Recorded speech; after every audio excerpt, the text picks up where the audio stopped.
ఏ శోధన, ఏ ఆటంకాలు, ఏ అంధకారశక్తులు రాకుండా అయ్యా నీ దూతలు పంపించి అయ్యా మేము నీ పాటలు పాడుతూ నీ వాక్యం నీ బిడ్డలు చెప్పుతుండగా నీ ఆత్మను పంపించి కొన్ని ఆత్మలు రక్షించబడాలని మేము ఆశపడి వచ్చి ఉండగా మీరే తోడే అయ్యా జయప్రదంగా నాయనని సేవ జరిపించమని మా ప్రభును నీ ప్రియకుమారుడైన యేసుక్రీస్తు శ్రేష్టమైన నామములు అడిగి వేడుకుంటున్నాను. గడ్డి లాంటిది జీవితం వాడిపోతుంది, పువ్వు లాంటిది జీవితం రాలిపోతుంది. గడ్డి లాంటిది జీవితం వాడిపోతుంది. ఏ దినమందైనా ఏ క్షణమైనా, ఏ దినమందైనా ఏ క్షణమైనా రాలిపోతుంది నేస్తమా, వాడిపోతుంది నేస్తమా, రాలిపోతుంది నేస్తమా, వాడిపోతుంది నేస్తమా. పువ్వు లాంటిది జీవితం రాలిపోతుంది, గడ్డి లాంటిది జీవితం వాడిపోతుంది. పాలరాతి పైన నీవు నడచిన గాని, పట్టు వస్త్రాలే నీవు తొడిగిన గాని, పాలరాతి పైన నీవు నడచిన గాని, పట్టు వస్త్రాలే నీవు తొడిగిన గాని, అందనము పైన కూర్చున్నా గాని, అందనంత స్థితిలో నీవున్నా గాని, కన్ను మూయడం ఖాయం, నిన్ను మోయడం ఖాయం, కన్ను మూయడం ఖాయం, నిన్ను ముందే ఉగ్రత దిగిరాక ముందే, అంధత్వం కమ్మక ముందే, ఉగ్రత దిగిరాక ముందే, స్మరించు రక్షకుని అనుకూల సమయమున, చేర్చుకో యేసుని ఆలస్యం చేయక.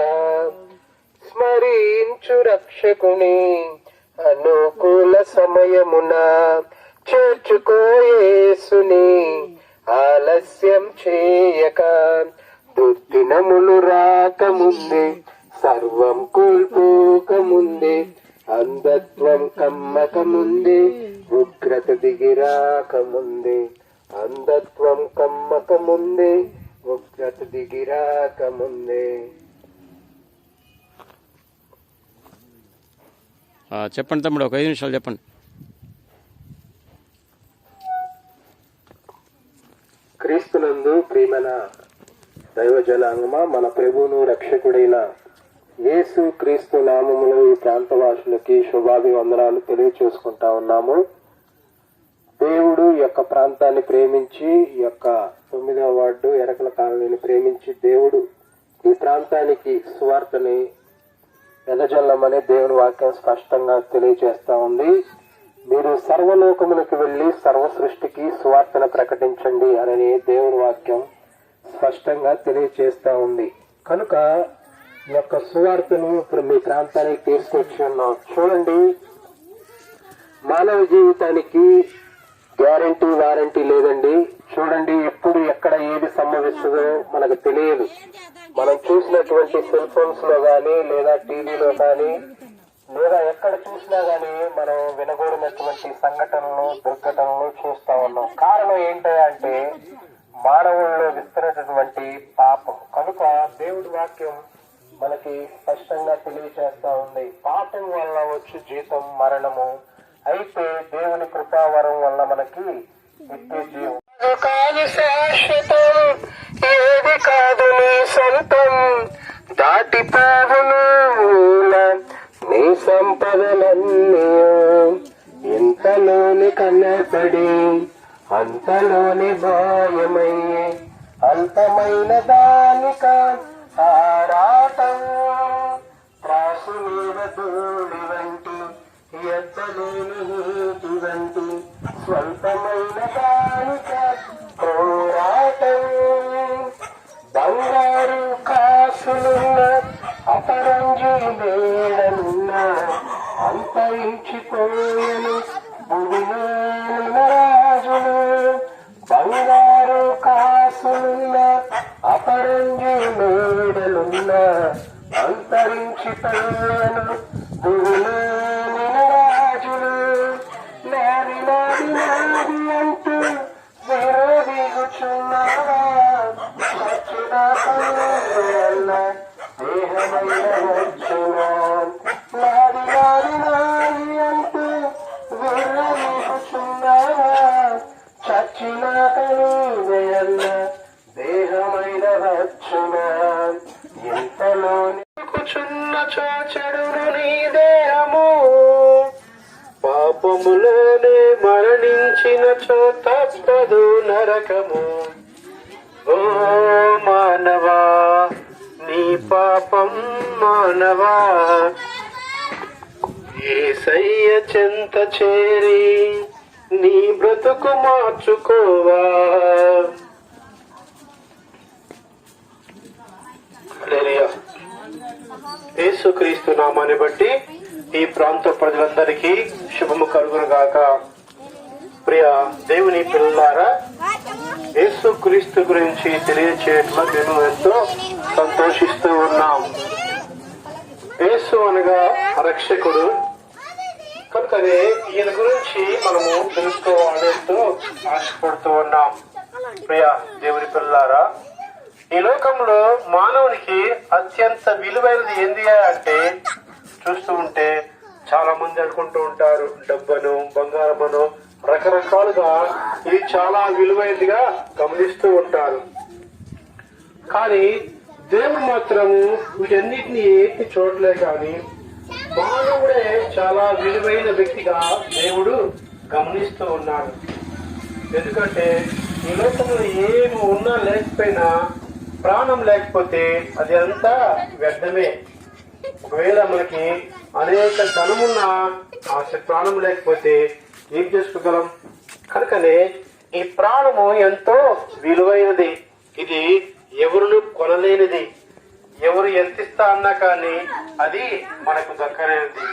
కనుకనే దేవుడు మానవుణ్ణి ఎంతగా ప్రేమించాడు అంటే తన ప్రాణం పెట్టేంతగా మానవుణ్ణి ప్రేమించాడు. ఎందుకంటే మానవుడు దేవునితో సహవాసం చేయాలని, మానవుడు దేవుని ఎద్దుకు వచ్చి దేవునితో మాట్లాడాలని, దేవుడు మానవుని ఎద్దుకు వచ్చి మానవుని యొక్క ప్రతి ఒక్క అవసరత తీర్చాలని మానవుడు దేవుడు మానవుణ్ణి ఎంతో ప్రేమిస్తూ ఉన్నాడు. కనుక ఇటువంటి ఈ మానవుణ్ణి దేవుడు ఏం చేశాడంటే చాలా చక్కగా ఉండాలని, అందరూ ఆరోగ్యంగా, సంతోషంగా, సమాధానంగా ఉండాలని మానవుడు చక్కగా సంతోషంగా సమాధానంగా ఉండాలని చెప్పేసి దేవుడు మానవుడిని ప్రేమించి ఆ పరలోక రాజ్యాన్ని నీ కోసం, నా కోసం, మనందరి కోసం విడిచిపెట్టి ఈ లోకానికి మానవునిగా వచ్చాడు. ఎందుకు వచ్చాడు అంటే నీవు నేను దేవునితో ఉండటానికి. అలా ఉంటే మనకి ఏం కలుగుతుంది అంటే మనం అందరము అనుకునేది ఏంటంటే స్వర్గానికి వెళ్ళాలని. అలా స్వర్గానికి వెళ్ళాలి అంటే మనం చేసిన పాపాలు గాని, తప్పులు గాని ఏమైతే ఉన్నాయో క్షమించబడాలని. క్షమించబడాలి అంటే మనకి మనం చేస్తే అయిపోవు.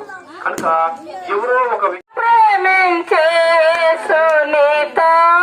ఉండగా నీ కొరకై సిలువలో ప్రాణమియ్యలేదా,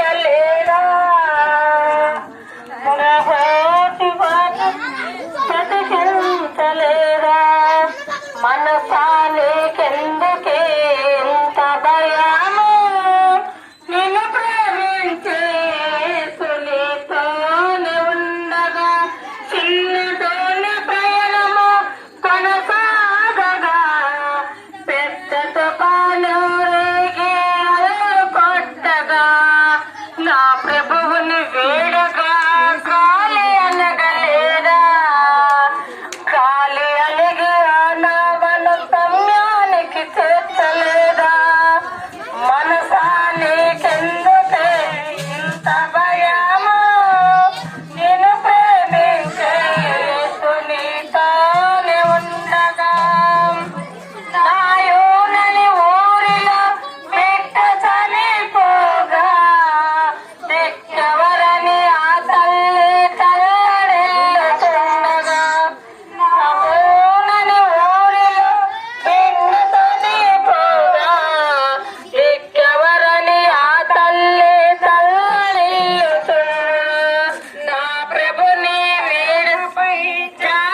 ఎందుకే ఇంత భయము నిన్ను ప్రేమించే యేసు నీతోనే ఉండగా.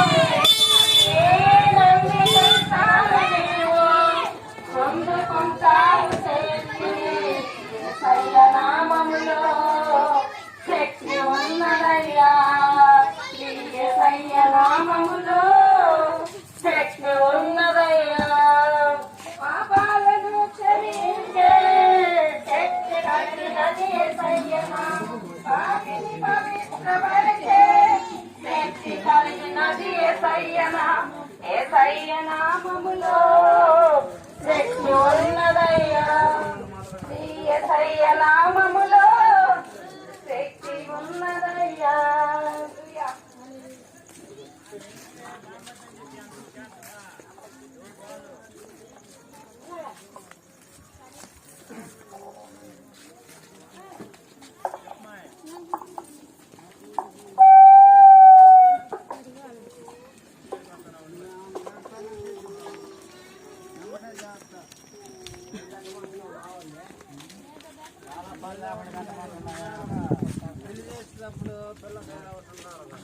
చూసావా లైట్లు అవి పెట్టింది మన కళ్ళల్లోకి.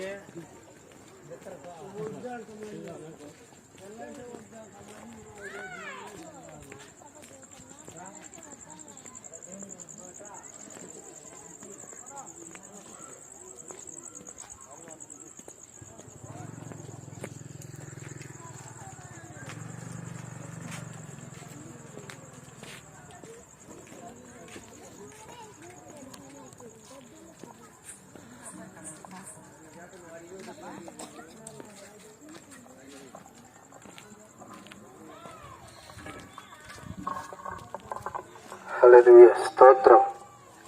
నాలో నీవు నేను ఉండాలని నీ అందే పరవశించాలని,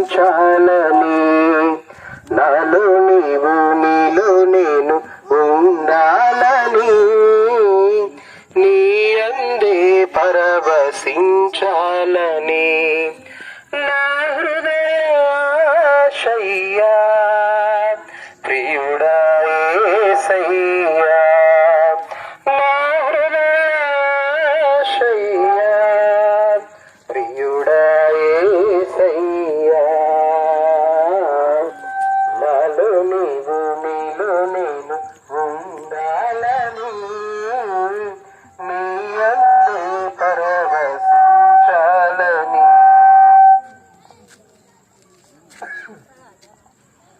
కడలి అంతా ఎగసి పడిన హద్దు దాటదు నీ ఆజ్ఞలేక, కడలి అంతా ఎగసి పడిన హద్దు దాటదు నీ ఆజ్ఞలేక, కలతలన్నీ సమసిపోయే కన్న తండ్రి నిన్ను చేరినాక, కమనీయమైనది నీ దివ్య రూపము, కలనైన బరువును నీ నామ ధ్యానము, కమనీయమైనది నీ దివ్య రూపము, కలనైన మరువను నీ నామ ధ్యానము, నాలో నీవు నీలో నేను, నాలో నీవు నీలో నేను. వారు ఎంతో ధనులని దేవుని వాక్యం తెలియపరుస్తుంది. క్రీస్తు ద్వారా విమోచన మనకి కలుగుతుంది. యేసే మరి నేనే మార్గము సత్యమును జీవమును అంటున్నాడు. ఆయన ద్వారా తప్ప మరి మనము ఏ మార్గములో కూడా మనకి జీవము లేదు. ప్రియమైన దేవుని బిడ్డలారా, ఇక్కడ దేవుని వాక్యము మనకు తెలియపరుస్తుంది. క్రీస్తు మరి ద్వారానే మనకి విమోచన రక్షణ మరి మనకు కలుగుతుందని దేవుని వాక్యము తెలియపరుస్తుంది. మరి ఏవి రక్షణ కలగదు కానీ యేసు నామమున మన కుటుంబానికి మనకి రక్షణ కలుగుతుంది. దేవుని నమ్మిన వారు తల్లిలని దేవుని వాక్యము తెలియపరుస్తుంది. ఇది సమయము లేదు ప్రియమైన దేవుని బిడ్డలారా, అనుకూల సమయం ఇదే, రక్షణ దినం ఇదే. రండి మరి దేవుని నమ్మండి అని దేవుని వాక్యము తెలియపరుస్తుంది. దేవుని నమ్మిన వారికి ఏ శిక్ష ఇది లేదు. దేవుడు ఇక్కడ అంటున్నాడు, నేనే మార్గమును సత్యమును జీవమునై ఉన్నాను, నా దగ్గరకు వచ్చిన వారిని నేను ఎంత మాత్రమో త్రోసివేయను అంటున్నాడు. కాబట్టి దేవుడు మరి మరి పాపాలని క్షమించే దేవుడు, రక్షించే దేవుడు, మరి ఆయన స్వస్థపరిచే దేవుడు అయి ఉన్నాడు. ఆయన నమ్ముకున్న వారికి జీవముకు మరి మరి జీవ మార్గమును ఆయన ఇస్తానంటున్నాడు. మరి దేవుని వాక్యము మరి నమ్మి ఆయన్ని విశ్వసించి ఆయన రక్షణ మార్గములో మనం ఉండినట్లయితే మనకి దేవుడు ఎన్నో మేలులు చేస్తాడు, ఎన్నో ఆశీర్వాదాలు ఇస్తాడు, ఎన్నో మరి దేవుడు కృప చూపుతాడు. కాబట్టి ఈ దేవుని వాక్యము మనకు తెలియపరుస్తుంది. రండి ఈ ఉచితమైన కృపని పొందమని దేవుడు తెలియపరుస్తున్నాడు. ఆయన ప్రేమామయుడు, దయగలిగిన వాడు, కనిక్రమ కలిగిన వాడు. ప్రతి ఒక్కరి పైన ఆయన జాలి చూపుతాడు, ప్రేమ చూపుతాడు, కనిక్రమ కలిగిన దేవుడు. ఇక్కడ చూసినట్లయితే మరి దేవుడు ఎన్నో అద్భుత కార్యాలు చేసేవాడు, దేవుడు ఎంతో మందిని మేలుతో నింపేవాడు. కాబట్టి మనము దేవుని నమ్ముకుంటే మరి ఈయన ద్వారా మనకు రక్షణ కలుగుతుంది. ఈయన తన ద్వారా దేవుని యొక్క వచ్చు పక్షమున విశ్వాసము చేయుటకు నిరంతరము మీరు విశ్వాసముగా అడిగినప్పుడు ఏది కావాలన్నా దేవుడు ఇస్తాడు. దేవుని అంగీకరించండి, విశ్వసించండి. దేవుని నామమున మీరు మరి రక్షణ పొందినట్లయితే, దేవుని నమ్మినట్లయితే, దేవుని యొద్దకు వచ్చినట్లయితే మరి ఈ రక్షణ ఉచితమైన కృపను మీరు పొందుకుంటారు. ఆయన అంటున్నాడు, నా కృప మరి ఎంతో ఉన్నతమైనది అంటున్నాడు. మరి ఆయన కృపలో మనము జీవించాలంటే ఆయన్ని అంగీకరించాలి, ఆయన విశ్వాసం ఉంచాలి, ఆయన దగ్గరికి రావాలి, ఆయన్ని నమ్ముకోవాలి. ఆయన నమ్ముకుంటే ఆయన ఎన్నో మేలులు చేస్తాడు, ఎన్నో దీవెనలు దేవుడు దయచేస్తాడు. కుటుంబంలో సమస్యల, శోధన, బాధల, ఇరుకులు, ఇబ్బందుల, నెమ్మది లేకున్నదా దేవుని దగ్గరికి రండి, దేవుని అడగండి, దేవుని విశ్వసించి మరి ప్రార్థించండి. దేవుడు నీకు ఎన్నో మేలులు చేస్తాడు. ఆయన కృప, ఆయన దయ, ఆయన కనికరము ప్రతి ఒక్కరి పైన కుమ్మరిస్తాడు. కాబట్టి దేవుని దగ్గరికి వచ్చినట్లయితే ఇప్పుడే దేవుడు మిమ్మల్ని, మీ కుటుంబాలని ఆశీర్వదిస్తాడు, దీవిస్తాడు. అట్టి దీవెనలకు ఈ కాలనీ చుట్టూ, బిడ్డల చుట్టూ మరి దేవుడు దయచేయనుగాక. చిన్న ప్రార్థన చేసుకుందాం. పరిశుద్ధుడా, మహోన్నతుడా, ఘనమైన దేవ, నీ కన్ననామానికి స్తుతి మహిమ నీవైనావయ్యా. సర్వలోకమునకు వెళ్లి నా సువార్త ప్రకటించమన్నా. నమ్మి బాప్తీసం పొందిన వాడు రక్షింపబడతాడు, నమ్మని వాడు శిక్షించబడతాడని సెలవిచ్చినావా. ఇదిగో నాయనా, ఈ గ్రామంలో చేరి మరి ప్రభువా, ఇదిగో నా తండ్రి నీ సువార్త ప్రకటించుండగా నిన్న ప్రతి బిడ్డ కూడా ప్రభువా విశ్వసించి నువ్వు నిత్యమైన దేవుడు, నువ్వు పరిశుద్ధుడు, పవిత్రుడు అని, అయా నీలో జీవం ఉందని, నీలో సత్యం ఉందని ప్రభువా ప్రతి ఒక్కరు కూడా అంగీకరించి నాయన చీకటిలో నుండి, పాపముల నుండి నాయన నీ ఏలుగు మార్గములకు నడవటకు నీ కృప చూపమని వేడుకుంటున్నామయ్యా. ఈ సమయంలో నాయన ఇతడు మాటలు వారి హృదయాల్లో నాయన నాటింపబట్ట కృప చూపు తండ్రి. అయ్యా, ఇంకా ఎవరైతే నాయన నిన్ను విశ్వసించుకున్నారో ప్రభా, అంగీకరించుకున్నారో తండ్రి, వారితో నువ్వు మాట్లాడు తండ్రి. ఇదే సమయము, అనుకూల సమయము, రక్షణ దినమని నువ్వు సెలవిస్తున్నావు తండ్రి. సమయాన్ని